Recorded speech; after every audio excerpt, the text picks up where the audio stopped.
Los particulares tenemos ventajas significativas a la inversión respecto a un fondo.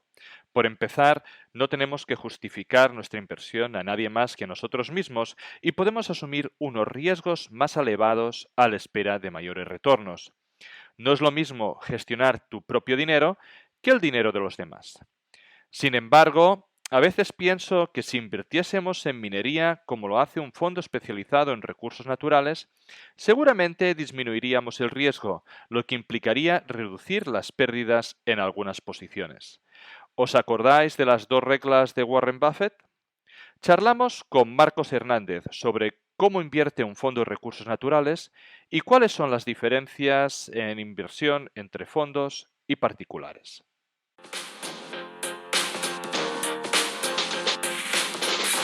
Bienvenidos amantes del subsuelo, esto es Charlando de Minas, el primer y único podcast en español dedicado a la inversión minera. ¿Quieres aprender a invertir en recursos naturales? Suscríbete a nuestro podcast. ¿Te gusta nuestro contenido? Dale like, déjanos un comentario. El programa de esta semana está a punto de empezar.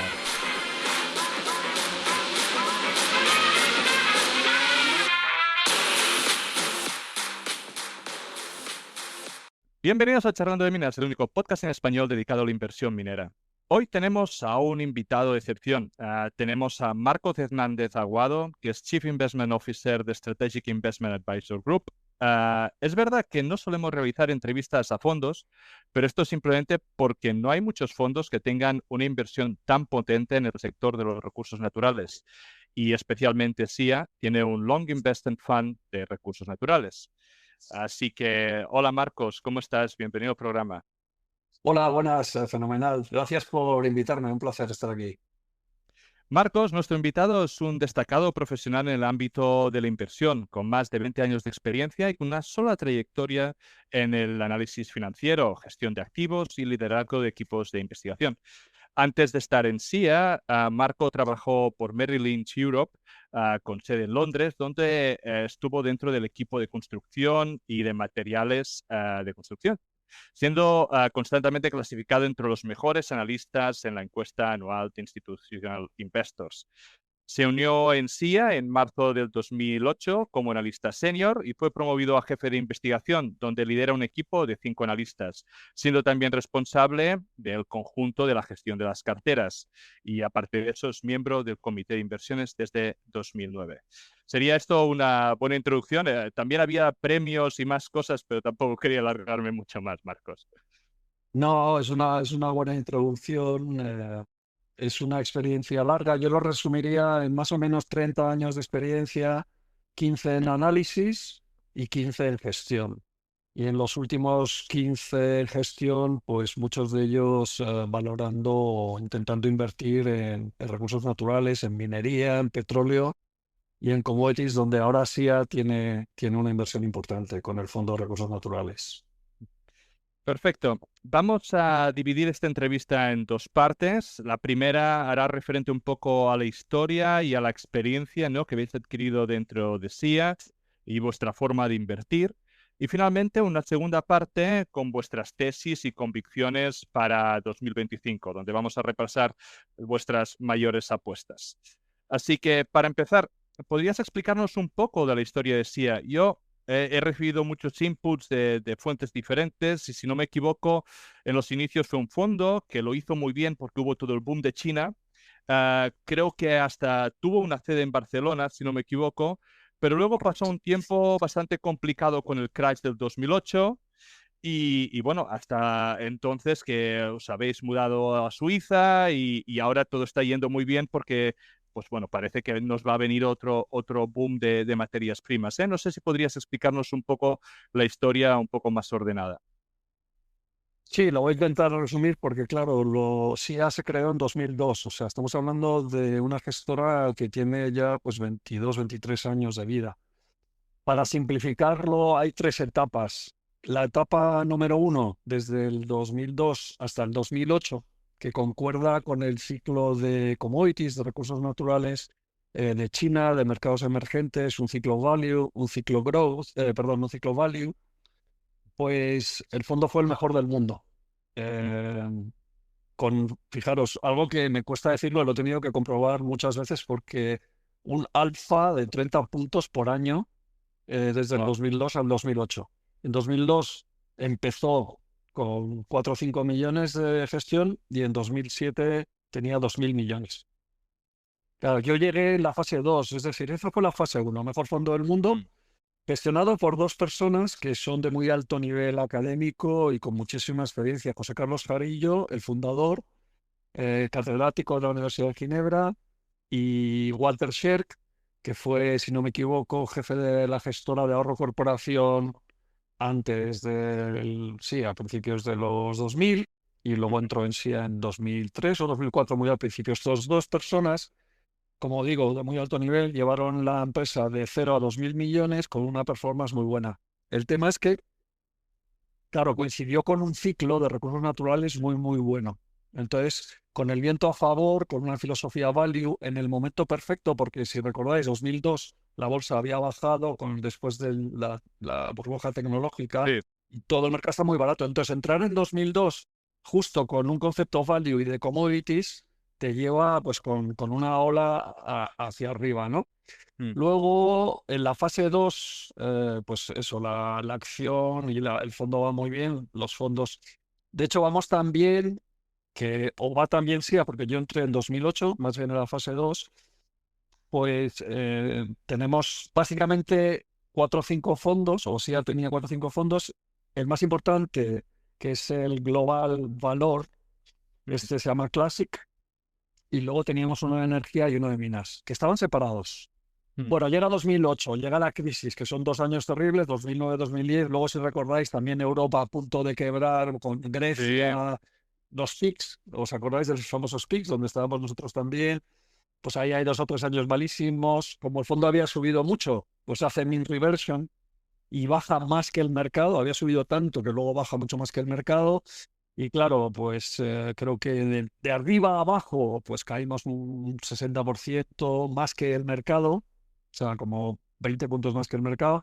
En ese momento, pues muchos inversores, algunos inversores se van, otros inversores pues ven la caída del valor liquidativo. La empresa en ese momento era bastante grande, teníamos sede en Singapur, sede en Barcelona, sede en Ginebra y sede en Zúrich, ¿eh? Teníamos Wow. pues a lo mejor 20 o 25 analistas. Bien, fase 1, expansión con una filosofía value. Yo entro en marzo de 2008 con el objetivo de coordinar el equipo de análisis y, digamos, dotar de una estructura a una empresa que hasta entonces tampoco había sido una empresa con muchísimos empleados y bien organizada, ¿no? O sea, a mí se me contrata en Merrill Lynch para organizar research. ¿Qué pasa? Que viene la crisis, 2009-2010, como en todos los sitios, pues hay muchísimo estrés. Carlos y Walter deciden separarse.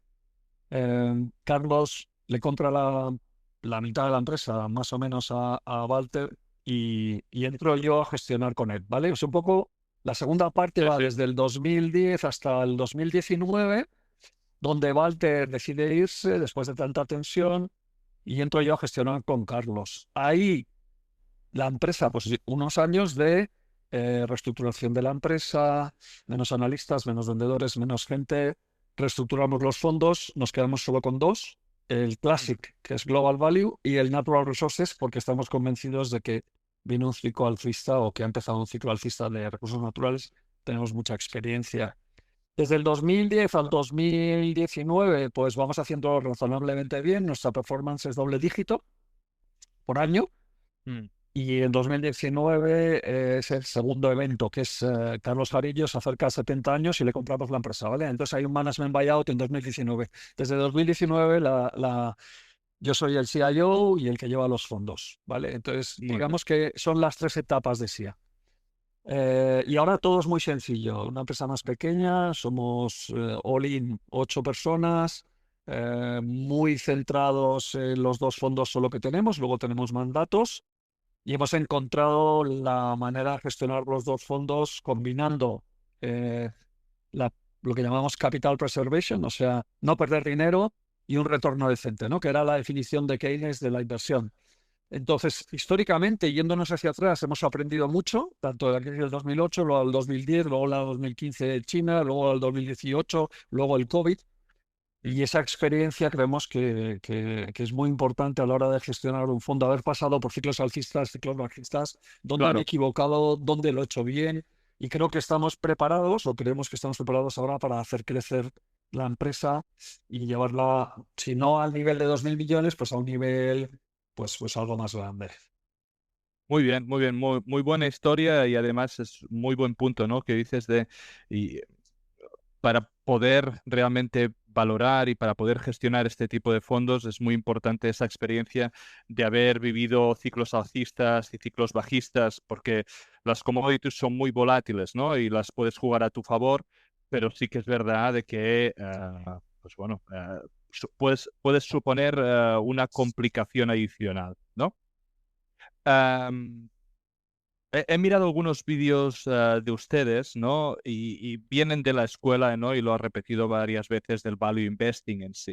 Y entonces tenéis la regla del 4G y que además la aplicáis al mundo de los recursos naturales, ¿no? Entonces, ¿podrías explicarnos un poco qué es esta regla del 4G y cómo lo trasladáis en este sector en concreto?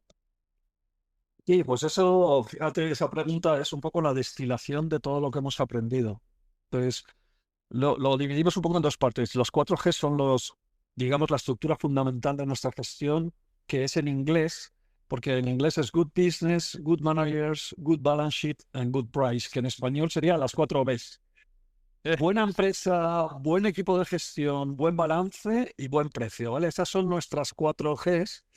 Bueno, Nosotros bonito, empezamos barato. como, sí, exacto, sí, pero es verdad, las 3 Bs más algo más el balance, ¿no? Bueno, bonito Sí. balance con un buen balance. O sea, no hay nada, de hecho es gracioso porque no hay nada inventado, porque Warren Buffett, si os fijáis un poco, Warren Buffett cuando empezó hizo muy deep value, seleccionando Ajá. acciones muy baratas y luego con la aproximación a Charlie Munger fue moviéndose hacia acciones de calidad, o sea, empresas mejores, ¿no? De más calidad. Y es un poco, nosotros, mira que lo he leído cientos de veces, pero hasta que no lo he aprendido, pues no me he dado cuenta de la importancia que es invertir en calidad. Entonces, esas 4Gs o 4Bs lo hemos pasado a recursos naturales. Y es lo mismo. Entonces, sería, en vez de buenas empresas, son buenos activos, porque obviamente una empresa de recursos naturales, básicamente te vas a los activos que tiene. No es Mm. venta de un producto, sino los activos. Tienes que mirar las reservas, tienes que mirar las minas o los pozos, y nos centramos en cosas buenas, en activos buenos. El equipo de gestión es doblemente importante, como decías tú bien al principio, porque, Mm. como decía Mark Twain, ¿no? A liar on top of a hole. Yeah. ¿Qué pasa? Que el sector minero, el sector petrolero, son sectores que necesitan capital, por definición. Van a necesitar capital. Incluso si tienen una mina o dos funcionando, o un pozo o dos, van a necesitar capital porque van a necesitar desarrollar más. Y cada proyecto, pues son en algunos casos miles de millones. Pues no sé, un pozo, 500, 1.000 millones, 2.000 millones y una mina, pues quiero recordar que la mina de Cobre Panamá, que les han nacionalizado o quitado, entre Sí. comillas, a First Quantum, han invertido 7, 8, 9 mil millones, ¿eh? Se dice pronto. O sea, Sí, que sí, aunque sí. tú tengas algo, si quieres desarrollar 9 mil millones, vas a llegar al mercado y vas a decir qué bueno soy, qué bueno sé en todo y tal. Y entonces, y a nosotros nos han engañado 1.000 veces. Entonces, muy importante invertir en calidad, muy importante invertir en un equipo gestor que sepa de minas también, que no sea financiero.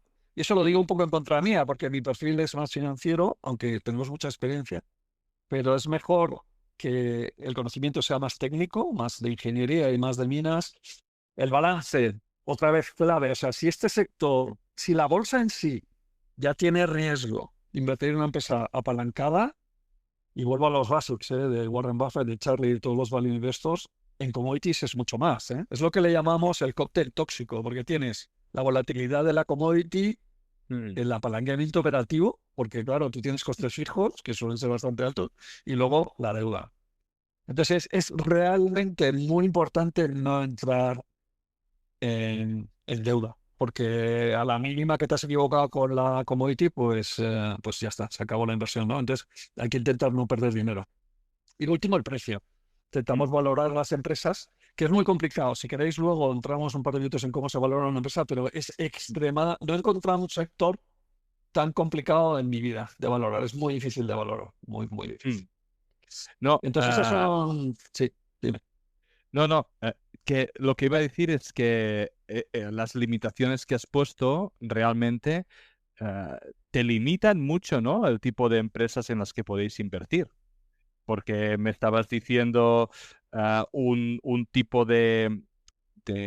Lo del good management, vale, lo puedo entender. Y nosotros también, y lo hemos hablado muchas veces en el podcast, que es algo crucial, buscar aquel que ya ha sido, que ha podido hacer aquello que promete, ¿no? En el pasado, que tiene historias de éxito, que tiene la experiencia.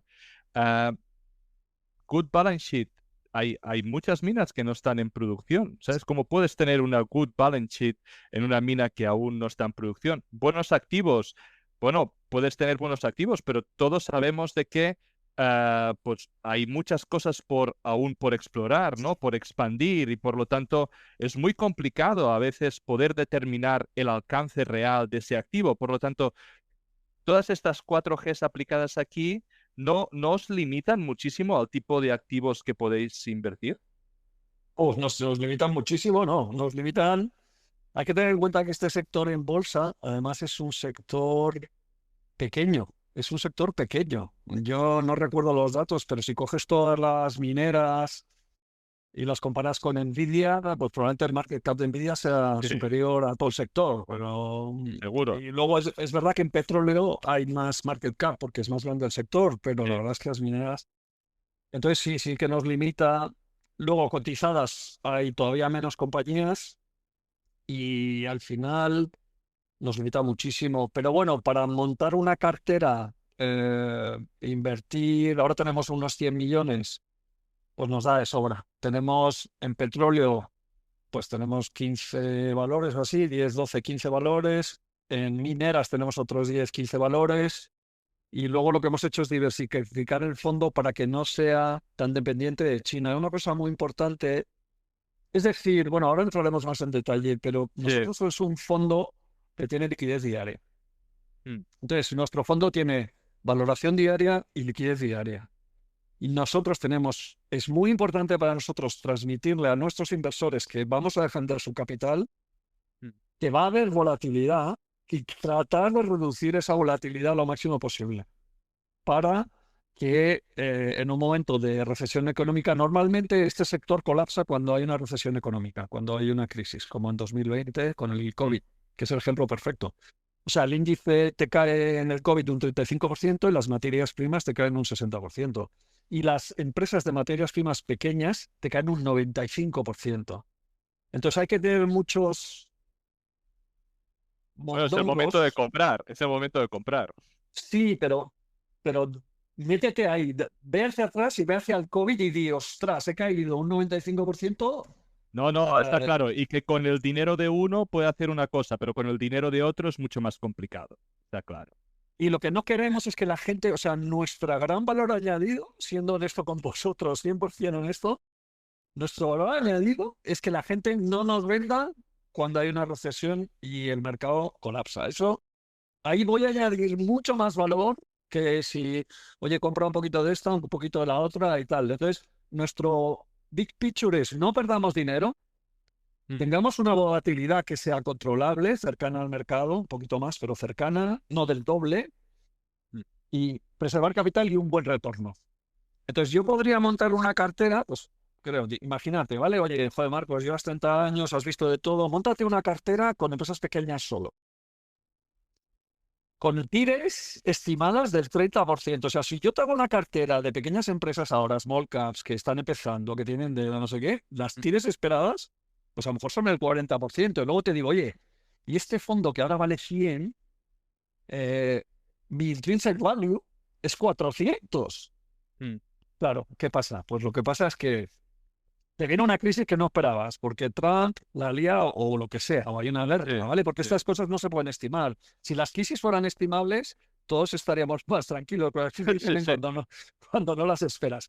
¿Qué pasa? Que ese fondo te baja un 90%, que tú tienes razón, ¿eh? Tú tienes Sí. razón. en el precio del cobre, en el precio del petróleo, en el precio del gas, todo. Tienes los modelos cuadrados, conoces las empresas, las valoraciones son perfectas. Viene una recesión, te cae el 90%, la gente se te va. No, sí, sí, Se te va, se te va. O sea, yo lo he vivido, no se queda nadie. Mira que hacemos calls. Si tenéis interés, hay un call en nuestra web que es s-i-a.ch. Te metes ahí y en el mínimo del 2020, en marzo, hicimos un call. Que fue donde más gente se nos apuntó. Se nos apuntaron 200 tíos, cuando normalmente tenemos 150, 60, 70 inversores. Y entonces, allí dijimos, oye, esto ha caído una burrada por el COVID y según nuestros números, este es el mínimo. No sabemos cuándo va a rebotar, porque nunca sabes cuándo. La depresión puede durar años, pero sí sabemos cuánto, ¿vale? Y es verdad claro. que históricamente, si haces números, ves dónde está normalmente el límite de valoración de índices de sectores, índices de países, empresas, respecto, por ejemplo, a book value, o respecto al valor de los activos, o Claro. respecto a ventas, ¿no? Que son más estables. Bueno, entonces, lo que quiero decir es que después de tantos años, lo que hemos decidido realmente es no asumir demasiado riesgo, preservar el capital, ninguna empresa que no nos pierda ninguna, que algunas hemos perdido, si queréis lo encontramos, Claro. y sacar un retorno decente. Como vamos a estar en un ciclo, si no nos equivocamos, bueno de commodities, creemos que vamos a hacer una muy buena performance a largo plazo. Esto también es muy importante. Aquí hay que invertir a largo plazo. Mm. Entonces, básicamente, por lo que he entendido, no invertís con lo que se consideran juniors, ¿verdad? No, dentro de tenemos las 4 Gs como basics. Y luego, mentalmente, he resumido, y en varias presentaciones he resumido un poco lo que hemos aprendido. Y ahí se me olvidará alguna, pero hay 5 o 6 cosas. Invertir a largo plazo, ¿ok? Aquí, en commodities, a menos que tengas un equipo de traders de 20 tíos mirando los barcos por satélite y cómo se mueven las commodities, es decir, o eres un Vitol o eres un Glencore, o a corto plazo no vas a tener suficiente inteligencia para batir a los grandes, o sea, olvídate del corto plazo, hay que invertir a largo plazo, porque además las minas son a largo plazo y hay que tener un horizonte de una década, ¿vale? Segundo, buscamos geografías estables, que también es muy difícil. A tu pregunta de, oye, pero encontráis pocas empresas, pues imagínate si quitas el Congo, o quitas Mali, o quitas Burkina Faso, o quitas Chile y Perú, que han cambiado toda la legislación, pues, o quitas Rusia. Claro, te vas No, quitando. no, sí, sí, o sea, yo estaba viendo y en la presentación, ¿no? Y veía, ahora has dicho muchos más países, pero allí ponía no China, no Rusia, que era totalmente entendible, pero también ponía, por ejemplo, no Argentina, ahora has dicho no Chile, claro, sin Argentina, sin Chile, ostras, la mayoría de juniors interesantes que yo veo en el cobre están precisamente, digamos, en esos países. Entonces, os limitáis aún más las posibilidades de pues jugar ciertos assets, ¿no? Sí, bueno, no lo excluimos. O sea, lo que hacemos es, hay países donde no vamos, que son Sí, básicamente China y Rusia, o Rusia y China. Y el resto de los países intentamos minimizar la exposición, es decir, con una mentalidad de cartera, intentar. Chile y Perú son invertibles para nosotros, aunque nos han cambiado la legislación y nos han cambiado los impuestos, ajá, son más o menos invertibles. Y Panamá, por ejemplo, imagínate que quieres invertir en Panamá. Pues ahora en Panamá, con el lío que se ha montado, el cobre Panamá y lo de Trump, pues me imagino que Panamá, pero bueno, es pequeño. Entonces, ese comentario es, mirando la cartera en global, intentar reducir lo máximo, pero es que en recursos naturales no puedes. Ya en Rusia no vamos, y Rusia y es importante. Argentina, o sea, Argentina antes de Milei podría entenderlo. Después de Milei sigue siendo no invertible para vosotros. Sí, pues buena pregunta. Todavía no hemos cambiado Argentina. Argentina ha estado siempre en la lista de no tocar. Sí, Sí, porque además es que como hemos palmado ahí en bancos, los españoles hemos palmado en bancos, en minas, en todo, en utilities, y los americanos palmaron antes que los españoles todo el dinero que metieron allí. Y es verdad que con mi ley las cosas están cambiando. Entonces, probablemente tenemos una empresa que tiene una mina allí, Lundin Mining, sí. José María, y Cuando la compraron hace un par de años, creo que fue el año pasado, dijimos la vendemos, que pues, bueno, solo es un 10% y luego van a vender una parte, por lo cual nos vamos a quedar. Es decir, que el mensaje es, oye, hay empresas sí que no vamos a tocar nunca más, por ejemplo Rusia, a menos que cambie, obviamente. China tampoco, for obvious reasons. Y el resto intentamos minimizarlo. Entonces, ¿Qué hay pasa? otras, sí, Que o sea, yo... otras dos cosas.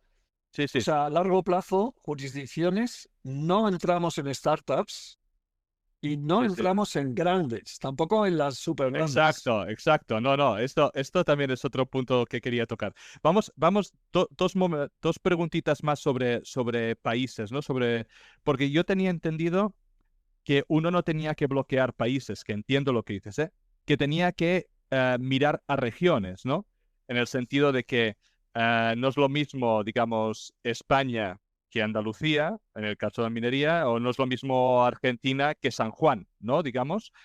Vosotros entiendo que también es algo, sobre todo cuando has dicho de países que sois invertibles, pero que minimizáis exposición, entiendo que va también un poco por aquí, ¿no? Cierto raciocinio. Sí, intentamos, por ejemplo, o sea, evitamos países, esos dos o tres que hemos mencionado, los evitamos. Y el resto los intentamos minimizar. Y Vale, luego es muy importante, no es lo mismo tener una mina en Galicia que tener una mina, pues como tiene Atalaya, que va a abrir una cosa exacto. en Galicia que tiene buena pinta, o por lo menos Sí, eso parece, que les van a dar los permisos, que tener una mina en la región de, no sé, París Norte. O sea, no es lo mismo. sí, Y las sí, dos sí, son sí, sí. Europa, o sea, hay que mirar el local, el tema local. Pero bueno, es mejor entrar en una empresa que tenga 3 o 4 sitios, por ejemplo, que no Claro. entrar en una que solo tenga. O sea, es mejor un Lundin Mining si quieres entrar en Argentina o te parece que Argentina tiene potencial, que entrar directamente en una empresa que sea Sí, una sí, minera sí, allí. en filo. No, pero sí, sí, pero el apalancamiento obviamente que hay en el otro y por lo tanto el potencial de revalorización es mucho mayor, pero evidentemente sigue es un riesgo. Y entiendo perfectamente que por la conversación anterior, que es de alguna forma lo que queréis hacer, que es precisamente en ese apalancamiento, pues no perder gente en el momento de las caídas. Otra pregunta dos preguntitas más pues, en este sentido. Estamos hablando, ¿no? De países bueno, que se podemos considerar como peligrosos, ¿no? Pero luego me siento a veces que o países que se consideran Tier 1, como puede ser Estados Unidos, luego son los que también tienes un montón de problemas, ¿no? Había ciertas minas donde estaba todo probado y de un día para otro se sacan de la chistera otra ley o algo y te lo eliminan. Entonces, realmente no hay una jurisdicción realmente segura, ¿verdad? Completamente. Este sector, lo que hablábamos antes, este sector es un sector especialmente complicado.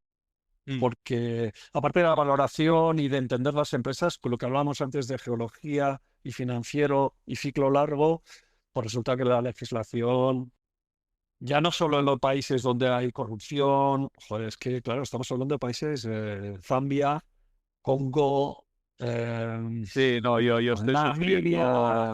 Namibia, Sudáfrica, o sea, eso ya primero, nosotros estamos en legislación europea y en legislación suiza, que hay que tener cuidado en invertir en empresas que tengan algún tema de corrupción y de pagos. Y todos sabemos que hay pagos en este sector y que ha habido y que los habrá. Entonces hay que tener mucho cuidado con eso, intentar acotarlo. Mm. Entonces, en ese aspecto, pues conviene acotar los riesgos. ¿Cuál era el tema que se me ha ido un poco? No, el hecho de considerar realmente países como Estados Unidos, que Ah, sí, teóricamente sí, son sí, tier sí. 1, pero que luego te pueden pasar las mismas cosas que te pasan en Argentina, digamos, ¿no? Sí, sí, nosotros nos ha pasado de todo. De hecho, en UK, por ejemplo, hemos tenido una empresa que es una petrolera que se llama Harbour Energy, que antes era Premier Oil, la llevamos ahí 20 años, bueno, 20 años no, pero 10 fácil. Mm. Y nos han cambiado la legislación varias veces y luego nos han cambiado los impuestos. Los Sí, impuestos sí. nos pasaron del 40 y tantos al 70 y tantos, o sea, sí, El es Mar del fácil. Norte, ¿no? ¿Fue En el eso? Mar del Norte. Sí. De hecho, se están cargando el Mar del Norte con esos impuestos. O sea, realmente estás viendo que a largo plazo las empresas en el Mar del Norte se están yendo, están consolidando y están vendiendo estos activos, porque incluso Harbour ha comprado una empresa en Alemania eh, para fusionarse y saliéndose del Mar del Norte. En Estados Unidos, por ejemplo, hace también muchísimos años, todo esto, ¿sabes? Lo hemos aprendido a base de perder. Nos Sí, metimos en cuando una se aprende. empresa, aprendes de verdad, aprendimos una empresa que era una maravilla, se llama Northern Dynasty, tiene un depósito Tier 1 de cobre en Sí, Alaska, sí. y claro, con todos los datos que tenías ahí, pues valía un montón de dinero, nos valía más de $20, y al final hablábamos con los consejeros y con el CEO y con todo el mundo. Esta era una junior, ¿eh? Esta era una junior, y Esta era una junior. ahí aprendimos perdiendo durante años, años y años, que al final, ¿qué pasó? Que no les dieron el permiso. Se lo iban a dar, pero no se lo dan, que viene Trump, que no se lo da y tal. Entonces, al final, pues aprendes que Fue, eso fue, para un sí, fondo sí, como el perdón. nuestro no Claro, puede ser. O sea, necesito empresas que cuando caigan pueda comprar más, no que cuando caigan peten. peten. No, entiendo. Porque Ah, además estas petan por dos temas. Las juniors petan por dos, que es uno, porque la commodity baja y entonces sí, necesitan financiación porque no la tienen, no generan y no la tienen. Y dos, porque haya una recesión. O sea, hay una recesión, y ya está. Nadie tiene la culpa. O sea, hay una recesión, la demanda se va, todo lo demás va bien y te peta la empresa. O sea, no es que puedas comprar la más barata, es que te vas a cero. claro. Y en nuestro modelo de negocio yo no puedo perder dinero en nada. Pero como digo, no es algo que, joder, qué listos somos y tal, no, es algo que hemos aprendido perdiendo dinero. Perdimos dinero en Harbor Energy, perdimos dinero en California Resources y en Northern Dynasty. Y de estas, pues, a lo mejor me he olvidado de 2 o 3 o 4 más. Seguro. Y eso se acabó. O sea, ahora es verdad que tenemos Atalaya Mining, por ejemplo. Atalaya Mining Pero, es una chiquitita y puedes considerar la Union, joder, 50.000 toneladas de cobre, no es muy grande, tiene una vida determinada, que sí que es verdad que es más de 10 años, y tiene un proyecto que es el proyecto Touro y tal. Y el management es excelente, y la calidad de activos es buena, y el balance está en cash. mm, Pero es el límite, ese es ese es realmente el vuestro límite. límite. Sí, porque Claro, es no, España, además es España, o sea, no tienes el riesgo de que no. No, y lo entiendo, ¿eh? El límite, digamos, claro, cuando uno es particular no tiene límite, ponlo así. Entonces, puede evidentemente arriesgar o ir a otro tipo de activos que vosotros, por el tipo, como lo has explicado perfectamente, ¿eh? Pues no podéis ir. Aunque sí que, por ejemplo, hay ciertos, y esta no la tenía, pero ahora vamos a ir a las majors, pero hay ciertos... o la etapa, ¿no? Una etapa que hay gente que la llama el pre-production sweet spot, ¿no? Que es cuando todos los permisos están dados, y realmente hay una revalorización durante la construcción y más o menos te da 2 años. Lobo Tigre, quien hizo un poco famoso todo eso, dice que hay como una revalorización del 100%. Ha habido múltiples ejemplos estos años, ¿no? Puede que el más famoso por la FinTuit española fue Adriatic Metals, de aquí en el Desto. Este tipo de activos así, que realmente son juniors porque no tienen ninguna mina, pero lo tienen todo aprobado, están financiados, están en construcción, no debería haber ningún problema, aunque a veces las hay, obviamente hay siempre un riesgo, pero es mínimo. Aquí sí que es algo que como fondo os puede interesar, o es algo que tampoco tocáis porque realmente lo que queréis es un cash flow viniendo ya directamente un productor económico. Sí, o sea, ahora mismo a lo mejor podríamos hacer una excepción. Al final, nosotros tenemos reglas que muchas veces rompemos porque ves oportunidades que quizás sean únicas. Pero lo que queremos es que haya un cash flow que cubra y un cash flow combinado con un low cost. O sea, Perfecto. para que en caso de que el mercado corrija, ya no recesión, ¿eh? Porque es que aquí hay 3 niveles. Hay No, una sí. corrección, claro, es que hay muchos niveles. Joder, como haya perdón, cuando hay una recesión Mm. y te metes en un below cash cost durante un par de años o 3 años, solo los low cost van a sobrevivir. En caso de los juniors, realmente es necesitar capital o incluso morir, ¿no? Y cerrar. Entonces ese límite no lo queremos tener. Pero os voy a comentar otra cosa que también es un poco contra los recursos naturales. Hemos decidido, o decidimos hace ya muchos años, que el fondo no podía ser dominado por China solo. Entonces, un fondo de recursos naturales hay que echarse un poco para atrás y mirarlo desde cómo sea, que es un producto como una cartera, ¿no? Entonces, tú miras la cartera y dices, yo no puedo depender solo de China para gestionar esto, porque si tú te metes en junior miners, en cobre, te metes en petróleo, imagínate que solo hago una cartera de petróleo, gas, cobre, uranio, litio, níquel, juniors, voy a depender de China.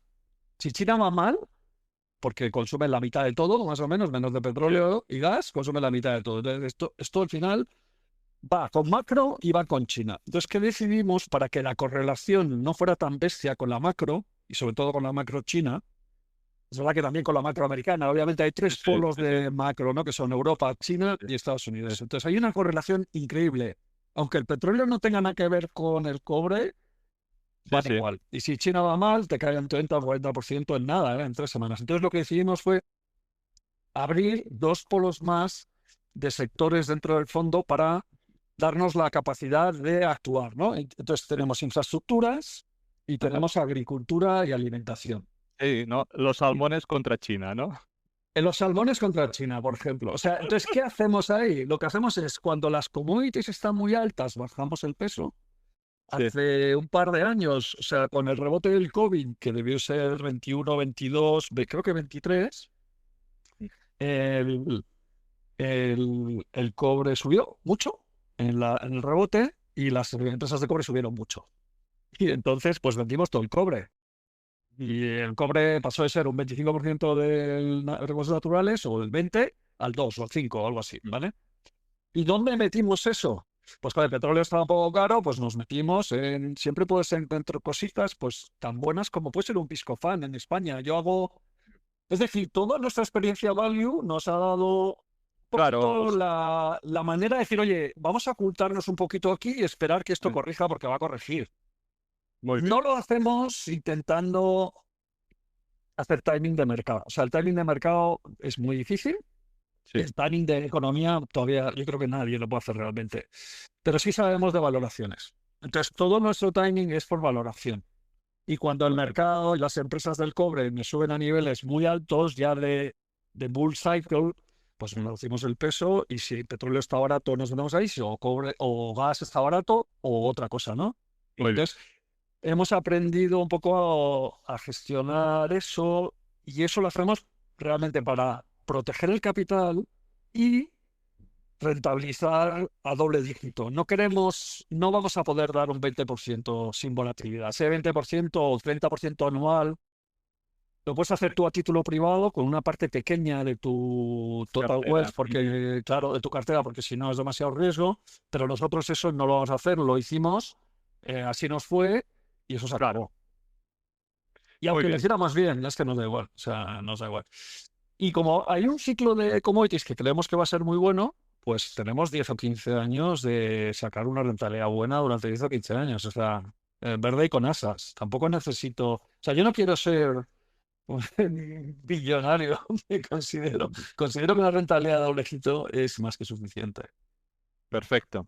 Vamos ahora a hablar de las majors, porque también has dicho no a invertirse en majors, pero aquí me gustaría un poco matizar, porque entiendo que el hecho de no ir a majors son esas que son, digamos, polimetálicas, ¿no? Que realmente no ofrecen un apalancamiento en una commodity en concreto, porque tienen un poco de todo, ¿no? Pero para mí una major también sería Freeport-McMoRan, también sería Cameco, y estas sí que son majors que están apalancadas a un único metal. Entonces, cuando tú dices majors, te refieres a este primer de esto, y sí que podéis invertir en lo que es tipo Freeport, Cameco, etcétera, o estas tampoco las tocáis. Sí, no, al final las reglas que tenemos son grandes reglas que tienen multitud de excepciones cuando encontramos algo que vale la pena. De hecho, estamos invertidos en Cameco y de hecho estamos invertidos en Freeport. Perfecto. O sea, que ya con eso te contesto. Pero Muy bien. la teoría es importante. La teoría que se dice que las majors diversificadas, las que son grandes, grandes, estas necesitan, sobre todo en oil, necesitan reemplazar reservas que consiguieron hace muchos años, por lo cual el reemplazo de reservas es mucho más caro. Luego, como son tan grandes, les cuesta crecer. Luego hacen un montón de M&A porque necesitan crecer y no tienen la capacidad de crecer tanto. Y luego les domina muchísimo el tema de la publicidad y el ser verdes, y Claro. estas cosas hacen que cometan errores de inversión. Entonces, desde un punto de vista, desde lejos, tú dices, oye, las grandes, vamos a dejarlas un poquito de lado porque el retorno marginal, como mucho, lo mantienen y el retorno marginal va a bajar. Y una de las claves de una buena inversión es que el retorno marginal sea estable o creciente. ¿Qué pasa? Perfecto. Freeport McMoran es la grande de cobre. Vale, pues tiene Grasberg y tiene Estados Unidos, hay una historia, está barata, pues sí, esa la tenemos. Es grande, sí, es de las más grandes de cobre. Y también tenemos Southern Copper, que también es de las más grandes, y también tenemos Glencore, o sea que es verdad que lo que decimos un poco como teóricamente de avoid majors lo intentamos, y es verdad que no estamos en las que realmente los ves que no van a ningún lado. O sea que Claro, claro, claro. de hecho es una inversión buena cuando no es un ciclo de commodities. O sea, una Sí, sí, petrolera sí, sí. grande, BP, Shell y todas estas, tú te metes ahí, te das una cartera de BP, Shell y Total y estas, y cuando lo vas a hacer bien es cuando el ciclo va mal. Claro. Estas, cuando el ciclo va bien, todo el mundo va a ir a las que son un poco más pequeñas, un poquito más No, commodity. y todas estas que son tan grandes, si consigues una buena entrada, digamos, una buena entrada, normalmente pues te pueden ofrecer un buen dividendo y las vas manteniendo allí como una reserva, digamos, de valor, pero lo que no puedes esperar es una revalorización o un apalancamiento con el movimiento de la materia prima cuando realmente no puedes saber a simple vista o con el número o con el nombre, perdón, cuál es la materia prima que dominan, ¿no? Sí, sí. Al final, al final, con tanto lío, nos hemos metido en el intermedio, donde creemos que Claro. podemos hacerlo mejores ni en las muy grandes diversificadas ni en las juniors. Mm, Y entonces intentamos hacer una cartera que sea con cara y ojos. ujú. Básicamente estamos entre 1 billón, quizá la más pequeña que tengamos sea Atalaya, que debe tener 600 millones de market cap, más o menos 500, 600, 700, y luego vamos hasta 30 o 40 mil millones. No nos vamos a las grandes Exxon, Chevron Claro. y tal, y todas estas, no. Quizá hablamos Ujú. más de hoy. Y en minas ya, que es verdad que no hay tan grandes, como el sector lo ha hecho tan mal durante tantos años, la Sí. market cap del sector, lo tengo que mirar, pero la market cap del sector minero entero debe ser ridículo. No, es Son menos de... ridículo. Si lo comparas con las tecnológicas, es ridículo. Siempre hay Es ridículo. alguno de estos gráficos macro que dicen, no, todo lo que son tecnológicas versus recursos naturales y cada vez está más dispar, ¿no? Y siempre la tesis es que tiene que recover to the mean. Pero recover to the mean puede ser de que se abaraten las tecnológicas en lugar de subir el precio de los recursos naturales. Así que veremos un poco cómo, cómo lo van haciendo. Podríamos aprovechar para cerrar esta primera parte para que nos expliques, y has dado ya muchas pinceladas, ¿eh? Y simplemente si quieres puntualizar algunos puntos de ah, cómo valoráis, ¿no? Digamos, las empresas vosotros, y has contado mucho qué es lo cómo os las buscáis, cuáles son, digamos, vuestras líneas que pondrías en un screener, ¿no? Para ver. Pero luego dentro de aquí, ¿qué es lo que hacéis para tomar de alguna forma una decisión de inversión? Sí, pues fíjate lo complicado. Este es el sector más complicado que hay. Primero porque tienes que hacer un análisis por commodity, o sea, por recurso Mm, de oferta y demanda. Porque a mí no me vale decir, oye, la demanda de energía va a subir un 6% al año en los próximos 20 años por todo el tema de los data centers y todo esto. Eso sí, es un call de demanda, pero luego tienes que saber de dónde va a salir la oferta y de si va a salir petróleo, si va a salir de nuclear, si va a salir del níquel. Entonces, cada metal o cada commodity necesitas un modelo de oferta y demanda que muchos de ellos tienen baja visibilidad, pero hay que tenerlo. Tienes que tener un modelo de cuántas minas vienen de cobre y de cuál es la demanda en los próximos años y de qué oferta hay, porque si no tienes ese modelo, no sabes si el mercado va a estar Pero ¿tú no sobre... crees que estos modelos son los padres? En el sentido que tú miras lo que mires, siempre va a haber en el horizonte déficit, ¿vale? Las empresas siempre te dicen que va a haber déficit. Tú coges, yo qué sé, el Copper International Association, miras y ya hace años que deberíamos estar en déficit y lo van posponiendo, ¿no? Entonces, ¿cómo realmente te puedes fiar de algo que está tan cambiando siempre y que siempre dicen que va a llegar ese déficit, pero realmente es complicado de que sea visible, ¿no? Sí, no, o sea, al final, ¿nosotros qué tenemos? Tenemos todo el sell side, tenemos todos los datos de Goldman, de Morgan, de todo el mundo que nos manda su supply demand, entonces lo miramos. Luego tenemos el study group de Copper y también lo miramos. Y luego tenemos y pagamos a Woodmac, que son unos expertos en commodities que también nos dicen qué va a pasar. Pues todo eso lo metes en tu modelo y dices, oye, y luego vamos mina por mina, intentando, por ejemplo, el cobre es más fácil, en otras es mucho Sí. más complicado. Pero en cobre sí que tienes una lista de minas, entonces cogemos las minas que vienen, sobre todo las que tienen más de 100.000 toneladas, luego ponemos un año más, un layer más de minas de menos de 100.000 que no controlas, luego hay minas que vienen en Rusia que no controlas, luego hay minas que Ah, tienen en Kazajstán que... Entonces, y haces un modelo. Ese modelo te va a decir si el mercado tiende a undersupply o a oversupply, que es muy importante, porque sí. en base a eso vas a estar más o menos positivo en ese, en ese metal o en esa commodity. Pero ese es solo un punto de vista. Quiero decir, eso lleva mucho trabajo. Muchos modelos son poco robustos porque no hay información. Incluso en el modelo de petróleo, que hay un mogollón de información. O sea, cada día me puedo leer 20 informes de petróleo, pero terminas el modelo y dices, no tengo ni idea porque OPEC me está mintiendo. O Claro. sea, sí. Y la conclusión es, bueno, pero lo tengo. ¿Vale? Entonces, como lo tienes, ah, tú lo tienes y con los años vas viendo si va funcionando. Y es lo que vas viendo, hostia, aquí me he equivocado, esto lo afino, y con el tiempo hay varias commodities que ves que el modelo funciona razonablemente y donde crees que razonablemente vas a ir a un undersupply en el próximo ciclo. Muy bien. Pero eso es solo una cosa, porque luego borra eso todo. Mm. ¿Cómo haces el modelo de las empresas? Ujú. Y nuestra conclusión después de muchos años es que hacemos un modelo de ciclo medio. Hay varias maneras de hacerlo. Uno, calcular cuál es el precio para cada metal o cada commodity, qué precio necesitas de equilibrio para incentivar nueva oferta. Y ese es el precio que nosotros usamos para nuestros modelos. Yo no cojo un precio del petróleo de 150 porque creo que el precio del petróleo va a ir a 150 en 3 años. Si no, Mm. es que metería toda mi cartera en petróleo y me quedaría ahí como un Claro. pachá. No.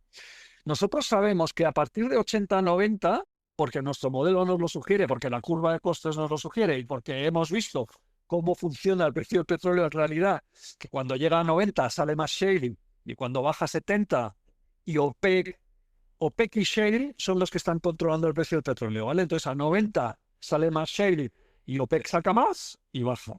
Y cuando llega a 70, shale oil pues no funciona y baja la producción poco a poco y OPEC corta. Mm. Y hemos visto que ese es el rango y de momento eso nos cuadra con el modelo. Pero nosotros en nuestros modelos usamos un precio Brent de 85-90 porque es el modelo que nos dice el marginal de la curva de costes, de la curva de costes, el marginal es 85-90. Y eso es lo que usamos en nuestro modelo. Luego vamos históricamente y dices, a este precio, ¿dónde estaban los costes? ¿Dónde estaban los márgenes? ¿Dónde estaba el retorno? ¿Dónde estaba la inversión? Bla, bla. Eso es súper complicado. Hay maneras más fáciles de hacerlo. Por ejemplo, Bernstein, que es un broker muy bueno que os recomiendo si tenéis acceso. Es difícil porque hay que pagarles, pero Bernstein tiene un análisis muy bueno. Ellos utilizan el margen de EBITDA. Ellos dicen, oye, mira, en pico de ciclo el margen de EBITDA es 60. En el trough, en el bajo del ciclo, el margen es 30. Yo hago mis modelos con el margen del 45 y no me preocupo de dónde está la commodity. Claro. ¿Vale?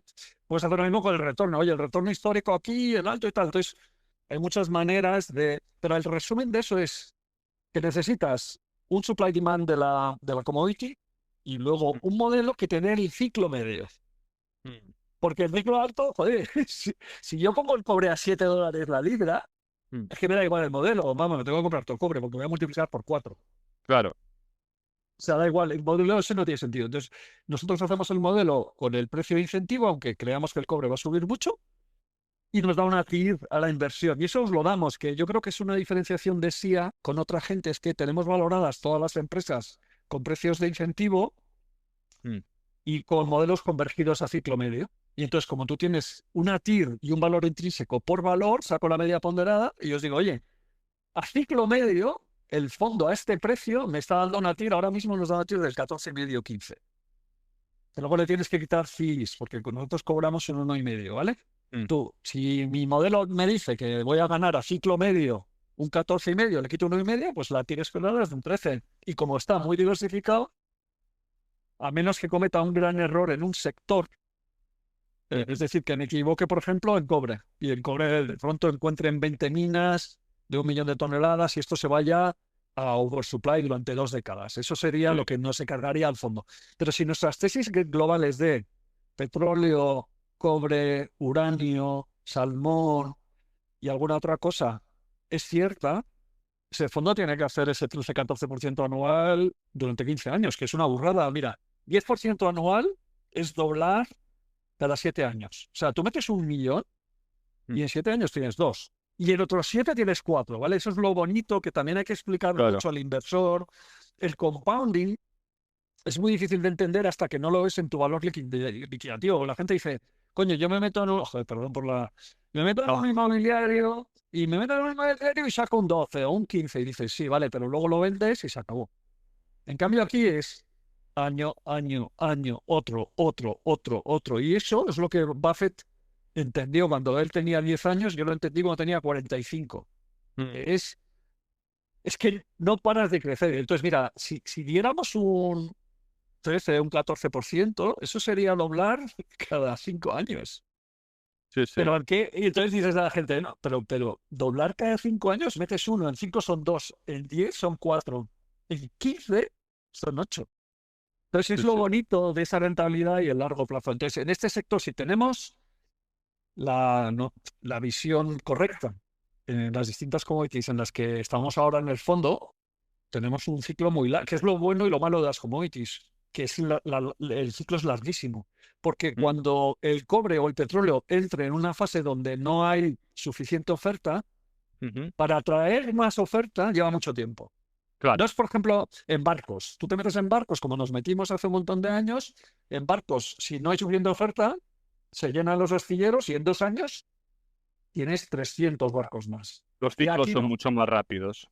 Exacto. Y encima, y entonces te convergen muy rápido. En Mm. cambio, en cobre, si nuestra tesis es correcta, pues una mina, entre que te da la licencia, primero lo encuéntralo, una vez que lo encuentras, pide la licencia, 10, luego 15 la años. gestión. Yo estoy 10, exacto, 10, 15 años. Entonces, imagínate que nuestro escenario es correcto, que nuestro escenario sugiere que en 2026, 27 no va a haber suficiente cobre. Entonces, el precio tiene que ir muy alto para incentivar nuevas minas. Y aún así, y ahora lo comentaremos, aún así, todo está cambiando. Todo está cambiando porque, bueno, ahora lo comentaremos, porque ya Vale. no funciona automáticamente como antes. O sea, antes subía el precio y venían minas, ahora sube el precio y ostras. Dios, Pues sí, que sí, esto sí, sí. contamina, es que esto contamina, es que los salmones, se mueren los salmones y cosas así. Entonces, claro, no, eso está cambiando también y eso es un punto una pregunta importante. Y fíjate lo que está haciendo Trump con Groenlandia. O sea, fíjate si es importante cómo los grandes países lo tienen claro. Entonces, si tenemos un ciclo de 10, 15 años, jolín, pues, ¿sabes? El compounding, pues, no, pues estamos muy optimistas. A ver si luego, obviamente, no nos olvidemos del ciclo malo. Este sector hizo pico en 2011 Mm. y llevamos desde el 2011 hacia abajo. Es verdad que Sí, rebotó en 2021-22, pero ha vuelto a caer. Y si comparas recursos naturales con el índice, estamos en mínimos. Si lo comparas con el MSCI, si lo comparas con Tech. Entonces llega un momento donde, ¿qué ha pasado? Pues que se han ido todos los analistas, todos los fondos independientes se han ido, quedan 3 o 4 fondos pequeños como nosotros, y luego los grandes que lo mantienen un poco como etiqueta, pero realmente el sector ha tenido 10 años de Ajá. destrucción de valor. Ujú. Sí, que no hay quien aguante. Nosotros hemos aguantado porque tenemos el otro fondo que nos ha ido bien y aquí más o menos nos hemos defendido con el salmón y las infraestructuras y alguna cosa. Hemos tenido suerte en cuando vendimos cobre arriba y tal. Pero ostras, o sea, hay gente que ha desaparecido, ¿eh? Si tienes un fondo de recursos naturales en 2011, olvídate, es mejor cerrarlo. O sea, si yo mañana me doy cuenta de que se encuentra un nuevo shale oil, Mm. ahora si queréis hablamos de shale oil, no sé si tendremos tiempo, si no lo dejamos para otro, porque claro, voy a estar aquí 6 horas hablando, pero Sí, sí. shale oil en 2011 no había nada. En shale oil había 500.000 barriles. Y nosotros hicimos un análisis muy profundo porque se encontró shale gas y dijimos, ostras, a ver si se va a encontrar también shale oil. Hicimos un análisis tan profundo que yo recuerdo 5 o 6 calls con geólogos. Mm. Y la conclusión fue, señores, aquí hay un montón de petróleo, pero no es permeable, la porosidad no es comercializable, fue la conclusión, ¿vale? Pues fíjate que entonces dijimos, bueno, entonces nuestra tesis de que el petróleo va a subir es correcta. Pues no. Wall Street se le ocurrió prestarle o darle o financiar shale oil con 300, 400, 500 mil millones de dólares porque era, vamos a ganar un pastón, esto va a ser unos retornos del 25%. Y 10 años después, estos son 10 millones de barriles y ningún shale oil ha generado valor. Realmente es ahora cuando está generando free cash flow. Ha habido consolidación, se lo han quedado las grandes, más 2 o 3 más, y realmente shale oil pues, es el 10% de la oferta mundial. Si yo mañana digo, ostras, bien, han encontrado shale oil en China, ¿vale? Y veo que allí se va a repetir lo mismo, hay que cerrar el chiringo. Nosotros nos podríamos salir de energía y meternos en minas y en otras cosas, pero si tienes un fondo de energía y encuentras 10 billones, el 10% de la oferta mundial, olvídate, son 10 años o 15. O sea, Perfecto. es imposible, no vas a sobrevivir. Y eso es lo que ha pasado desde el 2011. Entonces, por eso somos muy optimistas de que quedamos pocos y se avecina un ciclo que entendemos, igual que el de abajo fueron 10 años, pues el de arriba tienen que ser también 10 o 15 años. A esto, y esto es muy interesante, nos sumamos el tema de la transición energética, que es muy Claro. importante porque está cambiando la dinámica. Sí, que es un poco también lo que está obligando, ¿no? De alguna forma los gobiernos en sí a apostar por la transición, lo que implica que, aunque sea a veces puede artificial o la pongan, hay una demanda de ciertos elementos que vamos a empujar allí sí o sí debido a la política. Mira, Greta, por poner un ejemplo así simpático, Greta Thunberg sacó un manuscrito diciendo todo lo que teníamos que hacer para pues ir a cero y para que todo fuera verde y bajar la contaminación. Sacó un manuscrito con números, y es que no me acuerdo porque fue hace varios años. Hicimos un análisis y no había cobre en el mundo para realmente para cumplirlo, ¿no? O sea, hay una dicotomía, hay un problema entre los objetivos y la realidad. O sea, nosotros somos, o sea, no somos idiotas en sí, somos gente de mucha experiencia, que más o menos tenemos un coeficiente intelectual normal, como dice Warren Buffett, y no somos idiotas, nosotros somos igual de verdes que todo el mundo. Y queremos bajar el CO2 y queremos no contaminar el mar y queremos reducir los combustibles fósiles. Pero te das cuenta haciendo los números que eso es imposible porque la demanda de energía está creciendo tanto. Hay que tener en cuenta los países emergentes, que a nosotros se nos olvida, en España, en Suiza, se nos olvida que pues, países emergentes es la mayoría de la población mundial y que ellos Claro. tienen que hacer el catch-up. Entonces, la demanda de energía va a seguir subiendo mucho. Vamos a necesitar todas. No es que digamos, no, voy a pasar del petróleo y me voy a ir a renovables. Pues no. Vamos a necesitar petróleo, vamos a necesitar gas, vamos a necesitar todo. El petróleo habrá que encontrar técnicas de CCS, de carbon capture. Habrá que poner máquinas que quiten el sulfuro, que quiten todos los contaminantes, pero según nuestros números es imposible que la transición energética se haga en 10 años. Va a tardar 50 y en esos 50 vamos a necesitar todo, todo. Ah, y también, o sea, va a pasar cuando ciertos países quieren que pase, porque por mucho que aquí en Europa estamos intentando ser los más buenos del mundo, nosotros al final, pues nuestro porcentaje de implicación, y entiendo pues eso de viejo mundo tiene que dar o tiene que hacer, ¿no? La imagen del mundo, pero a veces también parecemos tontos sabiendo de que mientras China, mientras India, mientras ciertas de estas potencias que representan la mayoría de la población no hagan esos cambios, nuestras acciones quedarán muy bien, pero nos perjudican más que nos ayudan. Exactamente. Estaba leyendo esta mañana o ayer un informe en Indonesia. Mm. Entonces, Indonesia, el nuevo presidente, pues ha dicho que quiere que sean net zero en 2040, 10 años antes de lo que estaba, ¿no? Y entonces leía que necesitaban, no me acuerdo la cifra, pero de gigavatios de renovables por año, pues necesitaban, ya no me acuerdo cuánto era, 80 o lo que fuera. Y por año, ¿no? Para cumplir eso hasta 2040 necesitaban, pues pongamos una cifra fácil de recordar, pues no me acuerdo cuántos gigas necesitaban, pero 10, 10, 10, 10, 10, y en los últimos 5 habían hecho 5. Mm. O sea, uno por año en los últimos 5 años. Y necesitan como 10 por año, ¿no? Entonces dices, ya no, es que es imposible. Luego no hay cobre, luego las redes, por ejemplo, o sea, un análisis que tenemos, y esto lo hemos incorporado a recursos naturales, tenemos una posición importante en este fondo en compañías de cables de cobre. Mm. Mm. ¿Por qué? Porque las compañías de cables eléctricos, pues toda la red se tiene que no solo Claro, toda la actualizar. electrificación, claro. Claro, es que se tiene que actualizar porque son redes de Estados Unidos. Cuando tú vas por allí, es que se está cayendo. La europea, en algunas partes, también es una red muy vieja. Hay que invertir un montón, no solo en actualizarla y luego hacerla inteligente, porque todas las renovables pues, son intermitentes y requieren una gestión bastante complicada, que en el momento, además, pues no se puede, no hay baterías. Eso con el Claro. futuro llegará. Eso es una inversión tremenda, ¿no? Entonces, otra manera que hemos tenido de meternos en unas redes, pues es vía dos empresas. Tenemos dos que se llaman Nexans y Prysmian, que son las que fabrican estos cables. Que vamos, tiene una cartera de pedidos de 10 años y es un oligopolio, es un mercadito muy bueno. Entonces, tú ves todos esos números y el sentido común, obviamente todos queremos ser verdes, todos queremos reducir CO2 y dejar de contaminar, pero no hablamos de 10 años, no hablamos de 20 años, hablamos de una revolución de 50.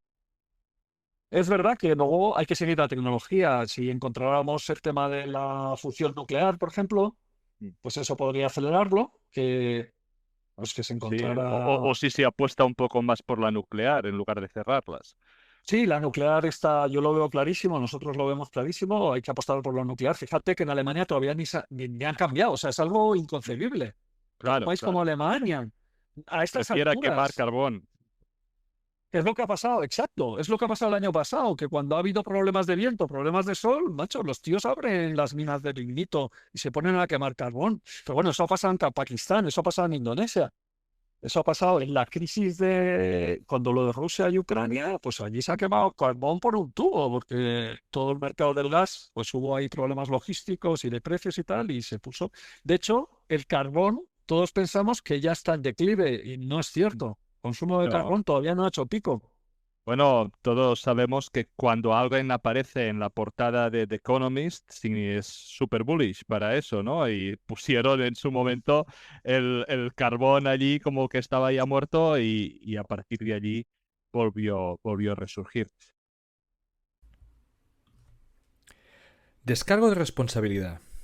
Los contenidos que aparecen en Charlando de Minas no son recomendación de inversión. Amadeu Bonet y sus invitados no son asesores de inversión. Los autores pueden tener algún interés en las compañías que se mencionan en esta publicación.